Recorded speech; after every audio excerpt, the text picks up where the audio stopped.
ሬድዮ ኤረና ናጻ ድምፂ ኤርትራውያን ዕለታዊ ዜና ኣብ ኤርትራ በብእዋኑ ዝሰራየ ወራር ዕስለ አንበጣ ብዝያዳ ዝተሃሴ ዞባታት ኤርትራ ሰሜናውን ደቡባውን ቀይ ባሕሪ ምዃኑ ተገሊጹ። ኣብዚ ብተደጋጋሚ ዝሰራየ ወራር ዕስለ አንበጣ ብዙሕ ግራውትን ልሙዕ ናይ ሕርሻ መሬትን ካብ ምብዳም እኳ ክድሕን እንተኸኣለ ቁፅሮም ብልክዕ ዘይተገልጸ ሓረስቶት ግና ተጸበይቲ ረድኤት ኮይኖም ኣለዉ። ውድብ ምግብን ሕርሻን ካብ መንግስቲ ጀርመን ዝረኸቦ ኣሳት 1 ሚልዮን ዩሮ ዝግመት ህጹጽ ሓገዝ ኣብቲ ዞባታት ንዝርከቡ ኣሳት 3500 ስድራ ቤታት እኽሊ፣ ምሩፅ ዘርኢ፣ ቀለብ እንስሳታትን ዝተፈላለየ ናውቲ ማሕረስን ከዳልወሎም ምዃኑ እዩ ተሓቢሩ። ኣብ ርእሲ እዚ ወራር ዕስለ አንበጣ ፈጢርዎ ዘሎ ስጋኣት ሕርሻ ምስ ለበዳ ኮሮና ቫይረስ ተተሓሒዙ ዝተኣወጀ ኣብ ኣባይቲ ምዕጻው ንሓያሎ ስድራ ቤታት ዝዞባውን ግዳያት ማሕበራዊ ሕሰም ገይርወን ከም ዘለዩ በብእዋኑ ክጥቀስ ጸኒሑ። ኣብዚ ቀረባ ድማ ተወለቲ ዞባ ደቡባዊ ቀይ ባሕሪ ዝኾኑ ወገናት ብዘቕርብዎ ዘለዉ ጥርዓናት ኣብ ምግፋፍ ዓሳ ዝተመርኮሰ ህይወት ዝነበሮም ዜጋታት ብሰንኪ ዝኣዋጅ ንጥሜትን ናይ መነባብሮ ጸገምን ተቓሊዖም ከም ዘለዉ የመልክቱ። መንግስቲ ንሓያሎ ስድራ ቤታት 2 ኪሎ ሓርጭን ኪሎም ፈረቓን ሽኮርን ብመልክዕ ረድኤት እኳ እንተቐረበ ኣብዚ ስታት 2 ወርሒ ግና ካብ ናይ መነባብሮ ጸገም ከገላግሎም ከም ዘይክእል ተሓለቕቲ ሰብኣዊ መሰላት የቃልዑ። ኣብ ኤርትራ ለበዳ ኮሮና ቫይረስ ንምግታእ ብዝብል ድሕሪ ዝተኣወጀ ምዕጻው ኣዝየን ብዙሓት ስድራ ቤታት ንስእነትን ጥሜትን ተቓሊዐን ይርከባ። ህዝቢ በብዝኽእሎ ንጎረባብቱ ይሕግዝ እኳ እንተሎ ካብ ዓቕሙ ንላዕሊ ኮይንዎ ምህላው እዩ ዝረኸብናዮ ሓበሬታ ዝጠቅስ። ኣብ ኢትዮጵያ ክልል ኣምሓራ ሓደ መሓዳርን ሓላፍት ጸጥታን ናይ ሓደ ከባቢ መንነቶም ብዘይተፈልጡ ዕጡቓት ከም ዝተቐትሉ ምንጭታት ዜና ካብ ኣዲስ ኣበባ ሓቢረን። እቶም ኣብ ሰሜን ወሎ ናይ ትርከብ ራያ ቆቦ ናይ ዝተባህለት ከባቢ ኣብ መሓዳርን ሓላፍት ጸጥታን ዝኾኑ 2 ሰበስልጣን ዝሓለፈ ሰሙን ብጉዳይ ስራሕ እናተንቀሳቐሱን ከለዉ ቁፅሪ ሰሌዳ ዘይብላ ባጃጅ ወይ ላምብሬታ ብዝዓይነታ መኪና ክከታተልዎም ዝጸንሑ ዕጡቓት ከቲሮም ከም ዝቐተልዎም ዘሪፖርተር ንኣመሓዳሪት ዞባ ብምጥቃስ ኣብ ጸብጻብ ኣስፊራ። ኣብ ካልእ ተመሳሳሊ ዜና ኣብ ክልል ኦሮሞ ምዕራብ ወለጋ ብስራሕ ዝንቀሳቐሱ ልዕሊ ዝነበሩ ብውሕዱ 10 ዝኾኑ ሰራሕተኛታት መንግስቲ ብዝተኸፍተ ተኹሲ 4 ክሞቱ እንከለዉ 3 ድማ ከም ዝቆሰሉ እቲ ምንጭ ፍሊጡ። ንናጽነቲ ክልል ዝቃለስ ብሸኔ ዝፍለጥ ዕጡቕ ሓይሊ ግንባር ሓርነት ኦሮሞ ነቲ መጥቃዕቲ ከም ዝፈጸሞ ካብ ወገን መንግስቲ ይስማዕ እኳ እንተሎ ብናጻ ኣካል ኣይተረጋገጸን።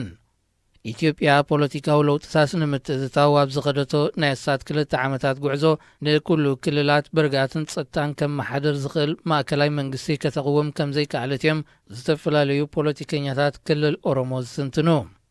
ኣብ ሓያሎ ክልላት ኢትዮጵያ ጸኒሑ ዝነትግ ዘሎ ናይ ብሔር ግጭታትን ምቕታል ሓለፍቲ መንግስትን ድማ ከም ኣብነት የቕርቡ። ን21 ነዋሪ ሓቢት ማእሰርቲ ካይሮ ዝተሰቐየ ግብፃዊ ንቀዳማይ ሚኒስትር ነበር ኣብ ኣሜሪካ ከሲስዎ። መሓመድ ሱልጣን ኣብ ኣሜሪካ ቨርጂንያ ዝምቕማጡ ወዲ 30 ዓመት መንእሰይ ኣብ ሃገሩ ኣብ ዝካየድ ዝነበረ ህዝባዊ ናዕብታት ተታሒዙ ኣብ 2013 ኣብ ካይሮ ናብ ዝርከብ ቤት ማእሰርቲ ተወሲዱ። ብዙሕ ግፍዕታት ኣሕሊፉ ብ2015 ድሕሪ ምውፅኡ ናብ ኣሜሪካ ተሰዲዱ። ወላዲኡ ግና ክሳብ ዝዋንዚ ኣብ ማእሰርቲ ከም ዘሎ እዩ ዘዘንቱ።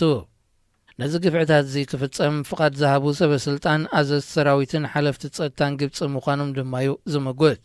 መብዛሕትኦም ብግፍዕን ጭኮናን ንህዝቦም ዘመሓድሩ ሰበስልጣን ኣብተን ሕግን ስርዓትን ዝኽበረለን ሃገራት ተሰዲዶም እዮም ዕድመ ህይወቶም ዘሕልፉ።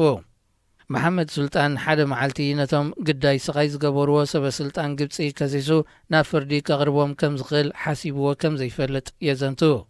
ቀዳማይ ሚኒስትር ግብፂ ነበር ሓዝም ኣልበብላዊ ተሰዲዱ ኣብ ኣሜሪካ ይነብር ኣሎ ድሕሪ ምስምዑ ግና እቲ ኣብ መወቅል ሃገሩ ዘይረኸቦ ፍትሒ ክረክብ ምዃኑ ሙሉእ ተስፋ ኣሕዲሩ።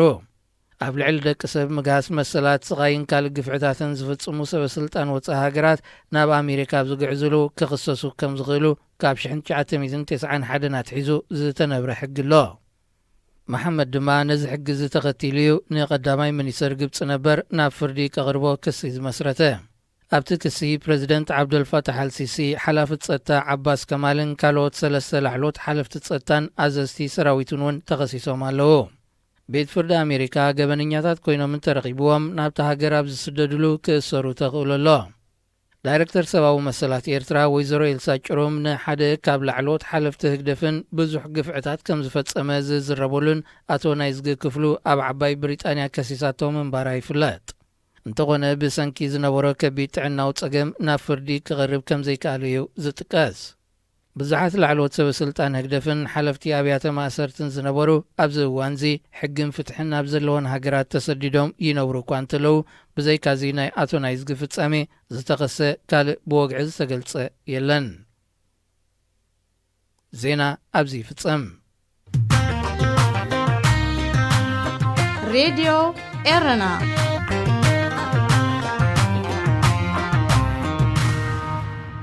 معلومات سرعة قدف أب أوان كورونا فيروسن أمتاتون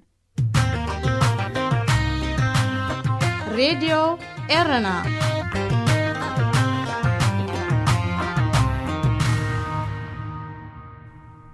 زلنا يجزي علمنا بكورونا فيروس كوفيد-19 أب عبيك لولاو تركب أب علمنا ببجزيو استفلاليتم حلالف تحمامات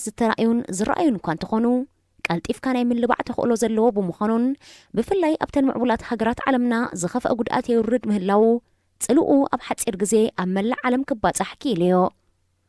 ناي كتابت مدهانيت كسب السر حلو بزحمام زل كفو بس حسابات لعل عقمي تكالات عنا قينو هالكدك سبات كيس عب اتبا حجراتن نجزيو كم فتح استوسد سقومتي سبات أبجز كم زعت أون محبراوي مرح كم زهلون مقباريو معمولات حجرات علمنا زي سقمتي أبز وصلوا لأوان قنو نهزبن نمن نبابرهم زد اليوم ملؤ فاينانسا وحجز كجبراء مخانن حلفنت وسيدانين أبتن زي معبلا حجرات أفريقيا إيسيان دو أمريكان إذن مقبار زخ العقمي بزي مهلاو من قصقاس هزبن ملؤ بملؤ زي درتها حجرات بصحتين مغنياتو مبزحتو هزب زن حجرات علتا أو نابرؤو زمرح معالتاوي وفيرو بزرخبو أتاوس لزخونا أبكلا هاجرات أمونغون ناي معصاو ممرحي كتاقبروز توافرو بوليسن هزبن قجت ترأيو أب كينيا تنكموت 12 سبات زخونا قجت نمتكاسي كأل بحفشا أبتن زي معبلا هاجرات موت بحمام كورونا فيروس دو بتأميت بالحطو إلا على الله كأس بقاس ولا تنبقط أبا معبولات زبهلا هاجراتون مسمن وحجزي عبقط أبا وماسيتي يوردلن سلازلو جنا تقطع إرنايو أبز بلالو درجة خيبة صحة صراحاً كالي نتفتاتن ناب نبور نمملاس قطعن إنفتالوا حمام كورونا فيروس مدهانيت كساب زركبو أكايد علمنا نابتزنبرو ملو بملو كملاس تتفيد سكبراي كونان إذا كساب زخون جن هاجرات قطباوي من قصقاساتن مبربارن كم سعبينون بزي حمام زبت سحموت سبات نموحدن يدل زبالو تحت بايتا أم منصافن هزبن ناي بحر لوط نخجبر أم قصقاس إركبا ناب هاجرنا تمليسنا مسنرئي كابتي كمتي أب كالوت هاجرات زتجبر زيجاتات كين كأساقصون أبجز كعدس أو ممرحي كموت حليفكا دحنا تزبي إرترا نمحلاون بقط أباخي تسجمن زتوست سقوم تيلن منيسترتاتن أكلات منجستن سرعة قدف سماوينن أمنتوف أقل جلوس زي اللوابو مخانن كمت أب كالوت هاجرات ترأي نزح مام نمكاستو هذا سرح نمتكبر زكا عليكونن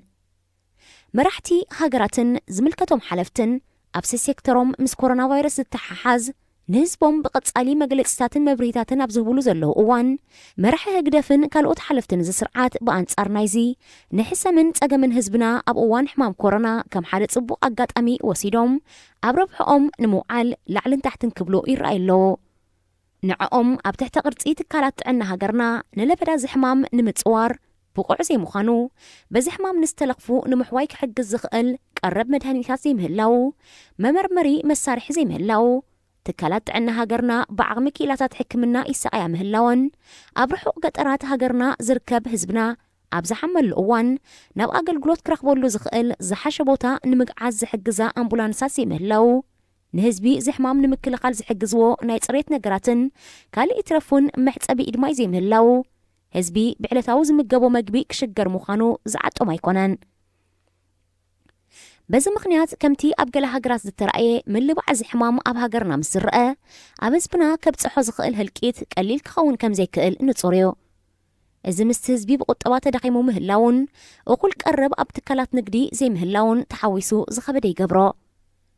هزبنا أب كم زعم السلات أنكر كونتات تحقق إسكان تدقاقيف كان ناي مخاد بحري تساني حويو ሕጂውን ከም ቀደሙ ስድራ ቤታት ጎረባብቶምን ዝተጸገሙ ኣዝማዶምን ኣብ ምሕጋዝ ከም ዘለው መንእስያት እውን ካብቶም ደሓን ዝበሃሉ እንዳኣከቡ ንጽጉማትን ድኹማትን ስድራ ቤታት ሓገዛት ኣብ ምብጻሕ ተዋፊሮም ከም ዘለው ይስማዕ ኣሎ ከምዚ ክትሰምዕ ዘሕብን እዩ ብሰንኪ ኣካይዳ ዝስርዓት መነባብሮ ኩሉ ህዝብና ተዳኺሙ ብምጽንሑ ቀጻልነት ናይ ከምዚ ሓገዛት ዘሰክፍ እዩ ብተወሳኺ ወላ ሰናይ ድሌት እውን እንተሃለወ ብሰንኪ ስእነት ዓቕሚ ምትሕጋዝ ክግበረሉ ዘይክእል ከባቢታት ምህላው ነዚ ስክፍታ ይዕብዮ ቀጺልና ስርዓት ግደፍ ንሕማም ኮሮና ቫይረስ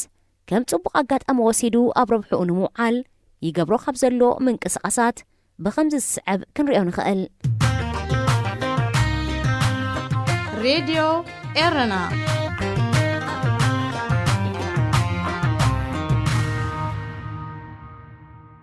ቀዳማይ ምእካብ ገንዘብ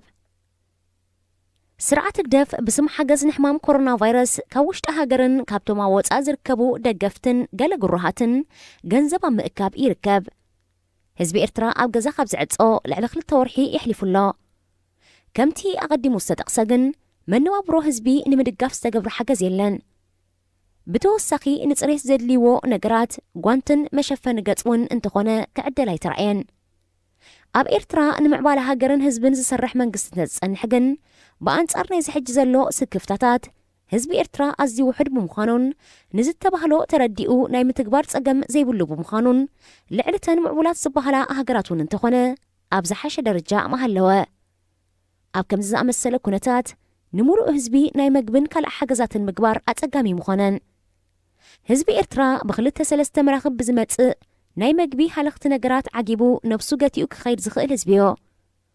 ሕሉፍ ታሪኽ ዝስርዓት ኣብ ግምት ብምእታው ንህዝቢ ሓልዩ ዓቕሙ ዘፍቅደሉ ሓገዝ ክገብር ወይ እውን ካብ ሓልዮት ተበጊሱ እዚ ዓይነት ጸገም ኣለና እሞ ሓግዙና ኢሉ ንገበርቲ ሰናይ ክሓትት ኢልካ ዝሕሰብ ኣይኮነን ካብ ተሞክሮይ ብምብጋስ ብዙሕ ጭብጥታት ክቐርብ ዝኽእል እኳ እንተነበርኩ ነዛ ትስዕብ ጥራይ ከም ኣብነት ጥቕስ ኣቢለ ክሓልፍ ስርዓት ግደፍ ኣብ ኣኼባ ሚኒስተራት ብዛዕባ ሕፅረት መግብን ዓጸቦን ክለዓልን ክዝረብን ኣይደልን እዩ ብጨናፍር ሚኒስትር ጥዕና ዞባታት ሓሓሊፍካ ንዓጸቦ ኣብ ህፃናት ዝምልከት ዝግበር መጽናዕት ኣሎ እዚ ስትራቴጂክ ሓበሬታ ብምዃኑን ካቢነ ሚኒስተራት እውን ክዛረበሎም ካብ ዝግባእ ዓበይቲ ረቑሒታት ስለ ዝኾነ ብዞባ ደረጃ ኣብ ካቢነ ሚኒስተራት ዝቐርብ ጸብጻብ ኣብ ዘዳልወሉ ዝነበርኩ እዋን ከም ዝኣቱ ይገብሮ ነይረ ብኣመሓደርቲ ዞባታት ግን ብቐጻሊ ከኣልየ ዝሕተት ነይረ ኢሳያስ ከምዚኦም ዓይነት ጸብጻባት ክቐርበሉ ኣይደልን ስለ ዝኾነ ምኽንያቱ ሓላፍነት ስለ ዘሰክሞ ካልኣይ መንእስያት ናብ ስደት ንምድፍፋእ ፖሊሲ ስርዓት ግደፍ ህዝቢ ኣርዒድካን ኣጥሚኻን ምግዛእ እዩ ስለ ዝኾነ ንምዕጻው ብምኽንያት ሕማም ኮሮና ህዝቢ ንምርዓድን ንምድሃልን ተኾይኑሉ እውን ንምንብርካኽ ክጥቀመሉ ክፍትን እዩ ንብዙሓት ካብ ውሽጢ ኮይኖም ዝተቃወሙን ናብ ናዕቢ ገጾም ዘምርሑን ሃገር ገዲፎም እንተኸዱ ይሕሸኒ ንዝብሎም መንእስያት ከም መደፋፍእ ንስደት ክጥቀመሉ እዩ ብድሕሪ ምብቃዕ ኩነታት ሕማም ኮሮና ቫይረስ መንእስያት ብዝለዓለ ናህሪ ናብ ስደት ከምርሑ ምርኣይና ኣይክተርፍን እዩ ኣብ ኤርትራ 39 ሰባት ጥራይ ሕማም ኮሮና ቫይረስ ከም ዝተረኽቦም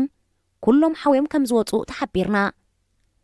እዚ ከም ቅቡል ሓበሬታ እንተወሲድና ምስቲ ህዝቢ ልዕሊ 2 ወርሒ ተዓፂዎ ዝጸንሐ ኣብዚ እዋን ኣብቲ ሃገር ነዚ ሕማም ከም መሓላለፍ ዝኽእል ሕሙም የለና ምባል የምርሓና ስለዚ እቶም ኣብ ጎደናታት ከተማታት ተዋፊሮም ዘለዉ ሰራዊት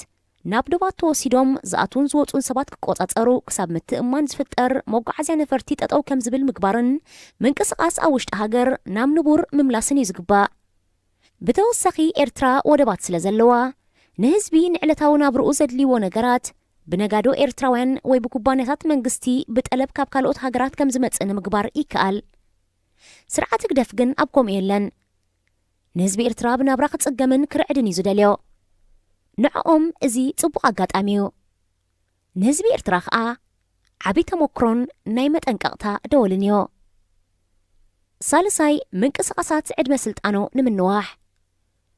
ስርዓት ግደፍ ካብ ደረጃ መንግስትነት ወሪዱ ብውልቀ ሰባት ናብ ዝምራሕ ትካል ተቐይሩ ኣብ ዘለወሉ እዋን ውድቀቱ ርሑቕ ዘይምዃኑ ዘይርድኦ ኣይኮነን እዚ ውፅኢት እቲ ስርዓት ኮነ ኢሉ ክኽተሎ ናይ ዝጸንሐ ኣካይዳን ዘይንጡፍ ተቃውሞ ህዝቢ ኤርትራን እዩ ነዚ ምኽንያት ብምግባር ዝገብሮ ምንቅስቓሳት أوشت إيرتران أب إثيوبيان زقبر إلنا أب كلتا كفيلنا كنرئو نخأل أوشت إيرترا زقبر من قصقاسات كساب حجي ملوء بملوء نتصور حبريتا كوا كركب تزيك على بسم كورونا فيروس نهزبي سراويت سرحتنياتات منقستن كالوت تكالاتن كم زين كاساقصو بمقبار عد مسلت أنو نمنواح يحقزون يوم زبولهم سقمتات كوسد كم زغل إقمات بفلاي أب سراويتن تكالات سأتان كتقبر تتبيت إقبرالو إزي أمك إيار حلافنتن قللوت إي أبك أومان زتكورك خوني خقل قوني يسبقون يوم زبلوم أتسميو كتفقهم كفتن مخانون زترات رايكونن بدحريه اللاوة كورونا فيروس مبقعو زوتو حبريتاتات بجبوت انتاي تجيرو كفلتونا يوم نايوق دراما أب إثيوبيا سرعة قدف بدحرينا السلام وعل مس أبي أحمد ناي تعاويتنا كبروك هرمت أنيحيو بحو حزم راح سرعة إثيوبيا بتولدو أمحران أورومون زقات أمون عبي كابسلت أنت عليو أب إيرتراغن هزبي متأنو زحلفة بدل نقفعن كواخبوت حون تتسنحة أنت أرز سرعات نعبتات كقبر أي ترأيان بز مخنيات أب إثيوبيا زنبر سرعات كإلا خلو سرعة قدف ناي مغتصال عدل سلزرخبة نزب إثيوبياوان زمت ألوتي كم عوتو قدامو أترأيو إذا خاوقن عقرقرن وطائي ننبسو خريئة زي تعدل سرعات أب إثيوبيا سلامن من رقاءن مزسفن أب إيرترا خلو زخلت الوا بمرداء كأتسألنتو من رقاتن ناي نويح علامو نمتكبارن كحقزو كتكاملو ترأيو نتأفى في كونتات إثيوبيا بمزمازن نأبي أحمد بمقاين نحوحات كم زنتسألو خقبر كيلو إذا كن حوحات نمتفاق زعل ما يكونن علامو نافز بإيرترا زقانعيو قنا وياني تسعرون بادم أي تملستن أب أكايدا نازل وقت نقري لن مبال إذا بول كوز قبر زلو ركبات قبر ملسز بإيرتران إثيوبيان أقات إمويو أوشت نوات أنزر كبو إيرتراوان بحبر نأكايدا سرعات كاومو خلو أب إثيوبيا نيد متتاو أب قدي هاقروم كاب قزين أب قزي نهرون داوسخة زخيت تاومو إيرألا أب أوان حمام كورونا فيروس بمرح هقدف إسياس زمرح كجلة أب إثيوبيا مبسح جيرو كموتئيت نايز عدات فتنا قتلت إسياسن وقع مسحوحاتن زرقستوم كلتا دراماتات كالحو تسمعهم كاند علما نايزوم دراماتات كم لمادوم بحاسوتن متلالن عدميهم من نواحن مفتانيو كم زعمسلو حلفتي هزبوم كيموت كيتسقمن كيشقرن لعلن تحتن كبلو دقاسينا ملو أبزلولو حلو فحليفهم كساب نفسهم بحمام كورونا فيروس أبزتقعلو زلو أوان إزوم أرميناوين نهزبي أبترح جزاعاتهم نتندات المتا زغيد زلو متساع عدلهم هيوات كسوخعلو أسمرا أديس آبا خبلو ترعيهم قدمو 5 أقسى مئتاو إيد إسياسة وشت أو قد إثيوبيا زلع على تقاومو يقوان فولو سلازين إثيوبياوين إسياس نويانة جنكت فتيرو لهم اللو رئيهم كساب 20 مليون دولار أفسيسهم كأطلو فتينهم سلازي كترسعوهم تدليتو خينكم كانت ليكمنا زبل مال اختزحزة درست دراما مسا قدمو ستوري حمامن موتن ديكتاتر بمتحز قريبو بزت فلالي ميلاتات عم الرخبو معكنات إثيوبيا كم زبات أحن زك ألحن غيروم إذن تزاريبو الأنبر بإثيوبياوان بزوحات هبوس تقبرولي مثلا نقصالون سرعة إسياسة بإثيوبيا نزركبا قلم الرخبيتات متبابعي بمهاب مثلون متصبقن نمكوح حالن كتكاملن كفتن مخانو ردئو اتكال اين زعابي قبر ملسي إثيوبياوان استرأيو دراما وقع مسحوحاتيو إذا خون زخاللو حد مخنيات قجل هقدف أب أوان كورونا فيروس زخوان يخون من قصاصات تدريتلو أبزلو اللو قزي زدت قبر عدت بمخانو خون كلو اتكال اي نزز الراقودة أبي أحمد داد حريم مملاس زقجل زقربو حيل خنتك أمينا زسمع زقبرو مدريو كابز بمبقاس بزوحات ناي مرخب معكناتن مرحت تقناق انتي بارتاتن نمت اتاو اوشت او قدام كخننو تسمعهم اتومن إسياس نعسب كملسلنا يلوم زحسبو ام حرقي ترفو إيد مت اتاو تقدسيلو إثيوبيا نام مفراس قطعا كتمرح كمتقل سكفتاتاتهم قليس اومن كونينومن راديو إيرنا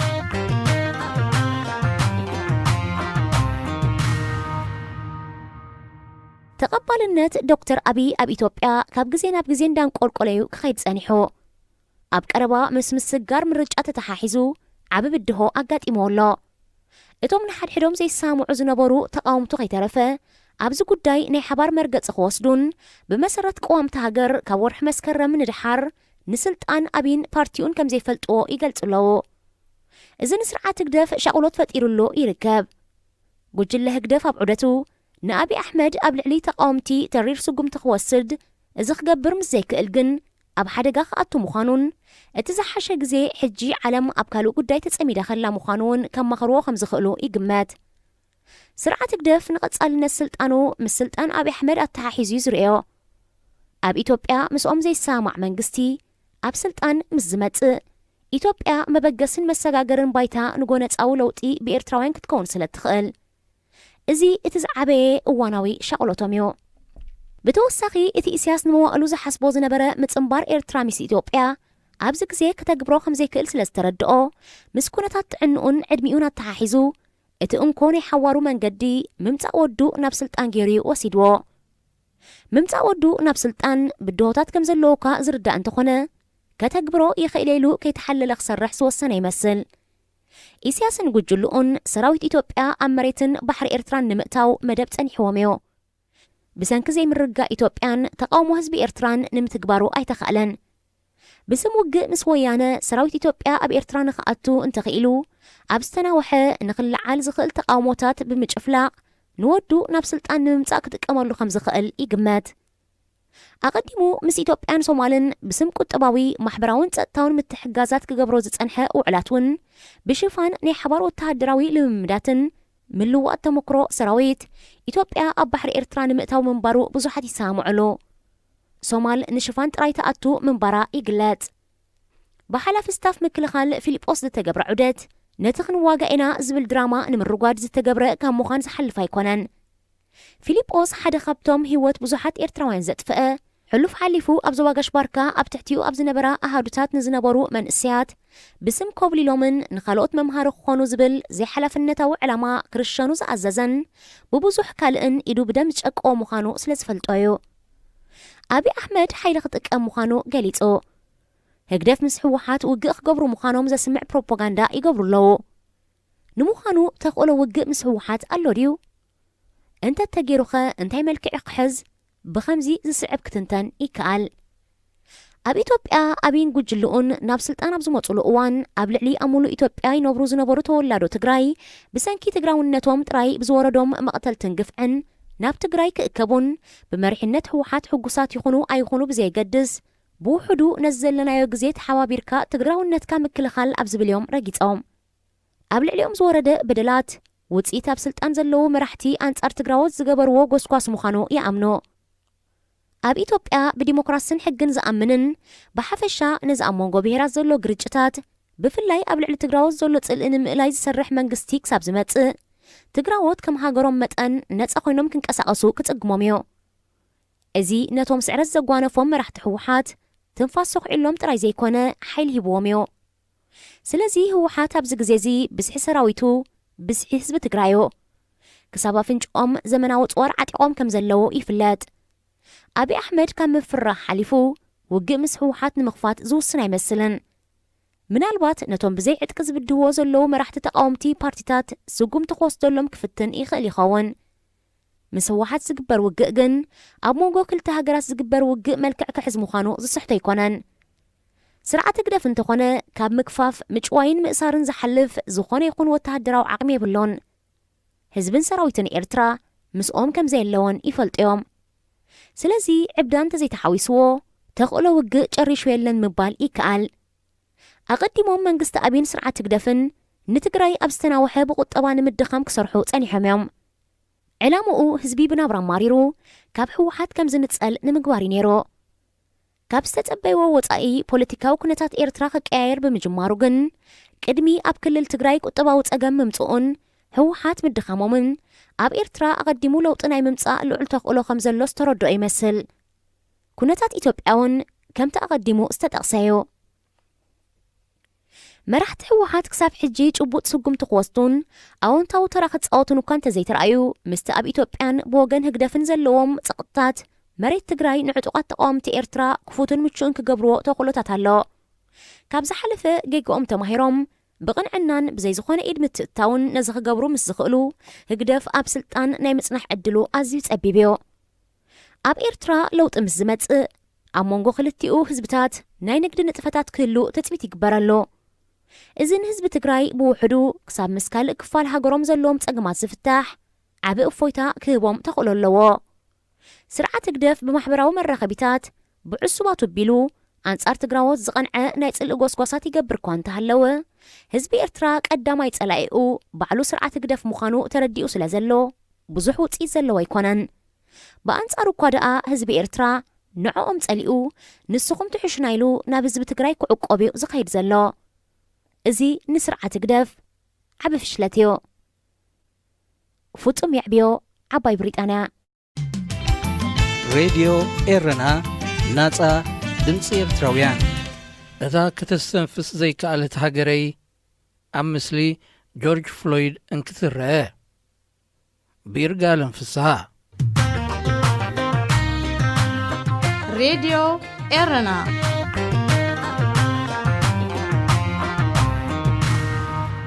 ኣብዚ እዋን ነቲ ንጥፈታት ብምቕያድ ዛዕባታት ብሒቱን ንህይወት ኣርዒዱን ንዓለምና ኣብ ሸቐልቀል ካብ ዘእተዋ ኣዋርሕ ዘቝፀረ ለበዳ ኮቪድ-19 ዓብሊሉ ንኣቓልቦ ማዕከናት ዜና ዓለም ስሒቡ ዘሎ እቲ ዝሓለፈ ሰሙን ኣብ ኣሜሪካ ብፖሊስ ዝተፈጸመ ቅትለት እዩ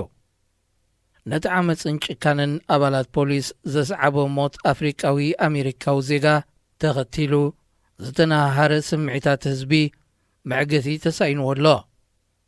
ብፍላይ ኣብታ ብገዛእ ሓይልታት ፖሊስ ነገዛእ ዜጋኣ ዝቐተለላ ኣሜሪካ ድማ መዋቲ ፍትሒ ክረክብን ዓመፅ ኣብ ልዕሊ ጸለምቲ ደው ንኽብልን ብነድሪ ብዝጽውዕ ምትእኽኻብ ዝጀመረ ናዕቢ ናብ ዓሰርተታት ከተማታት ልሒሙ ናብ ውፁእ ጐንፅን ምጥቕቓዕን ህዝብን ፖሊስን ከምኡውን ከቢድ ዕንወትን ዘረፋን ንብረት ዓሪጉ ይርከብ ኣብ መንጎቲ ምቁፅጻሩ ዝተሰኣነ ናዕቢ ብዙሕ ገጻት ተራእዩን ይርአን ኣሎ ነቲ መሰል ጸለምቲ ክኽበርን ብሕብሪ ቆርበት ዝግበር ኣድልዎ ደው ክብልን ዝጠልብ ድምፂ ምትእኽኻብ ናይ ጸለምቲ ጥራይ ዘይምዃኑ በቲ ሓደ ወገን ኣብቲ ጆርጅ ፍሎይድ ፍትሒ ንኽረክብ እቲ ዝቐተሎ ጥራይ ዘይኮነስ እንተላይቶም ትሚሎም ዝረኣዩ ካልኦት 3 ኣባላት ፖሊስ እውን ክእሰሩዋ ምጥላብ ኣባላት ፖሊስ እውን ምጽምባሮም ድማ በቲ ካልእ መረግጋጽ ፍትሒ ኣብ ዝሃለና ንሃሉ መን ምዃንና ብዘየገድስ ሓላፍነትና ምዃኑ ዘርኢ ያሰኣል ኮይኑ ተሰኒዱ ይሓልፍ ኣሎ ሕጂ እውን ፍትሒ ብዘይ ፍትሒ ህይወቶም ንዝሰኣኑ ዜጋታት ዝሓለፈ ኣዋርሕ ንዓለምና ኣእላፍ ዜጋታታ ማለት መንስያትን ሽማግለታትን ሰሞያን ክኢላታትን መንጢለን ኣየን መዓልታዊ ኣሽሓት እናቐበረት እፎይ ከይበለት 2020 ኣፋሪኻታ ኣሜሪካ ድማ ካብተን ብኮቪድ-19 ኣዝየን ዝተሃስያ ሃገራት እያ እዚ እናኾነ ንሞት ፈሪሑ ኩሉ ንጥፈታቱ ቋሪጹ ኣብ ገዝኡ ዝተዓጽወ ህዝቢ ብሞት ሓደ ዜጋ ብቑጥዕኡ ንፍርሑ ቐቲሉ ናብ ጎደናታት ክፈስስ ምርኣይ ነቲ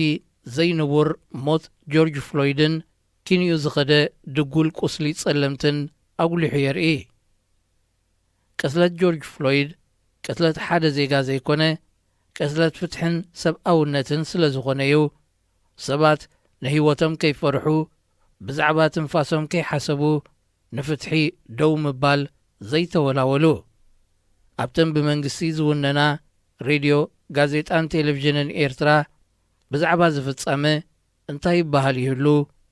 ወይ እንታይ መልክዕ ሒዙ ይፍኖ ይህሉ ዝብል ሕቶ ኸነልዕልን ርእቶና ክንጽምብርን ካብ ርእስና ወፃኢ ኣይኮነን ጉዳይ ዓመፅን ዘይፍትሓውነትን ማዕረ ወይ ልዕሊ ማንም ፍጡር ጉዳይና ጉዳይ ኤርትራውያን ስለ ዝኾነ ከም ህዝቢ ኣብ ልዕሊና ዝተፈጸመን ዝፍጸም ዘሎ ግህሰት ፍትሒ ብምዕባስ ድምፅና ስለ ዝጐልሐን ወግዓውነት ዝለበሰን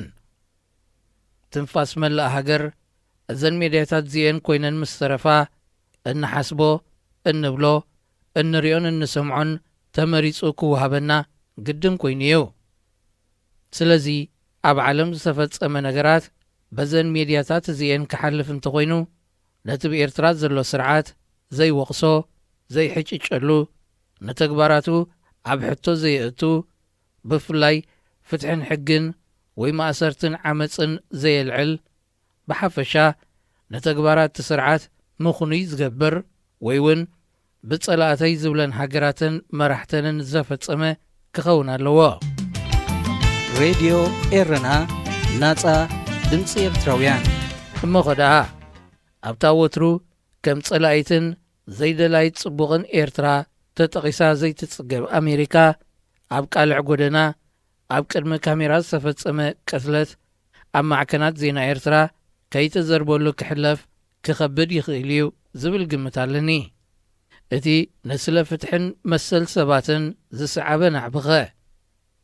ኣብ ምፍናውን ዘይምፍናውን ዝህሉ ምምንታው ደሚቑ ይረኣየኒ። እቲ ምንታይ ህዝቢ ኤርትራ ብዛዕባ ከምዚኦም ዝኣመሰሉ ዓበይቲ ጉዳያት ክሓስብ ኣይድለን እዩ። ህዝቢ ኤርትራ ይትረፍ ንህይወቱ ኣብ ሓደጋ ኣትዩ ንህይወት ካልኦት ክጣበቕ ነታ ኣብ ሓደጋ ዝኣተወት ናይ ባዕሉ ትንፋስ እውን ዝበኣሰ ከይመጾ ካብ ምፍራሕ ሓሊፉ ንመሰሉ ክዛረብ ከም ዘይክእል ኮይኑ እዩ ተዓቢሱ ዘሎ። ብዙሓት ኣብ ደገ ዝነብሩ ኤርትራውያን ኣብ ምክትታል ከይተሓጽሩ ድምፆም ጸንቢሮምን ዓገቢሎምን እዮም። ልክዕዩ እቲ ዘሕዝን ፍጻሜ ኣሰቃቒ ካብ ምዃኑ ዝተላዕለ ስምዒት ዝቕስቅስ እዩ። ድምፅቲ በጃኻ ኸትሰንፍስ ኣይከኣልኩን ዝብል ግዳይ፣ ምስሊቲ ብብርኩ ክሳድ ሰብ ጽቒጡ ክነሱ ኣእዳዉ ኣብ ጅቡኡ እትዩ ተተርጂጉ ዝሰኣል ዘሎ ተዋሳኣይ ዝመስል ፖሊስን ምርኣይ ኣዝዩ ኣቕንዛዊ እዩ። ካብ መጠን ዝሓለፈ ኣሕማሚ እዩ። ኣብዛ ስእሊ ወገን ናይ ምዋቲ ምዃን ዝሕዝን ወገን ናይ ቀታሊ ምዃን ድማ ዘሕፍር እዩ። እዛ ስእሊ ነገሌና ኤርትራውያን ግፍዕን ሞትን ጆርጅ ፍሎይድ ጥራይ መሲላ ክትረኣየና ትኽእል እያ። ምስ ድሒሩ ኣብ ናይ ኤርትራውያን መራኸቢ ብዙሓን ዝሰዓበ ዝተፈላለየ ርእቶታት ድምፀይ ሓዊሰ ግን መብዛሕትና ብቐጥታ ናብ ጉዳይ ሃገርናን ኩነታት ዜጋታትናን ከም ዝወሰደና ርግፀኛ ኮይነ ክደግሞ ክእል እየ። እቲ ዝገርም ደገፍትን ተደናገጽትን ናይቲ መዓልታዊ ብዓመፅ ትንፋስ ሰብ ዝሕልፍ ዘሎ ኣብ ኤርትራ ዘሎ ስርዓት ክነስና ብግፍዓዊ ቀታትላ ጆርጅ ፍሎይድ ክንስንብድን ካብኡ ሓሊፍና ቁጥዕና ከነርእን ድምፅና ክንጽንብርን ምፍታና እዩ። ካብ ቅድሚ ሰብን ዓይኒ ካሜራን ተኸዊሉ ስለ ዝተገብረ ጥራይ ክንኣምኖ ዘይከኣልና ወይ እውን ዘይደለና ነዚ ዝመስልን ካብዚ ዝኸፍእን ግፍዒ ኣብ ሃገርና ናይ መዓልታዊ ፍጻሜ እዩ። ዓለም ነቲ ሓቢእናን ሸፊናን የለን ኢልና ዝኸሓድናይ ኣስቓይን ዓመፅን ዜጋታትና ብኸምዚ ናይ ዝሓለፈ ሰሙን ኣቓልቦን ተዘይሃበቶ እኳ ካባና ግና ዝተኸወለ ኣይኮነን። ክንደይ ዝሓቐቑ፣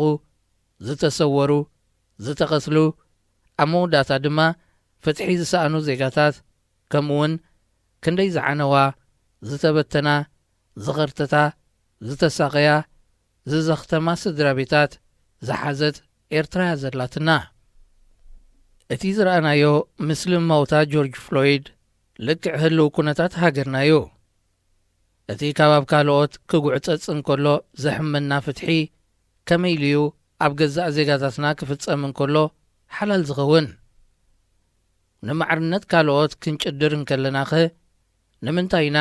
ኣብ ኣሕዋትና ንዝረአ ዓመፅ ኣዒንትና ንኸድንን ኣዛንና ንዓብስን? ህዝቢ ኣሜሪካ ሆይሉ ናብ ጎደናታት ብምውፃእ ቁጥዕኡ ዝገለጸ ትንፋስ እንኮ ዜግኡ ስለ ዝሓለፈት ጥራይ ኣይኮነን።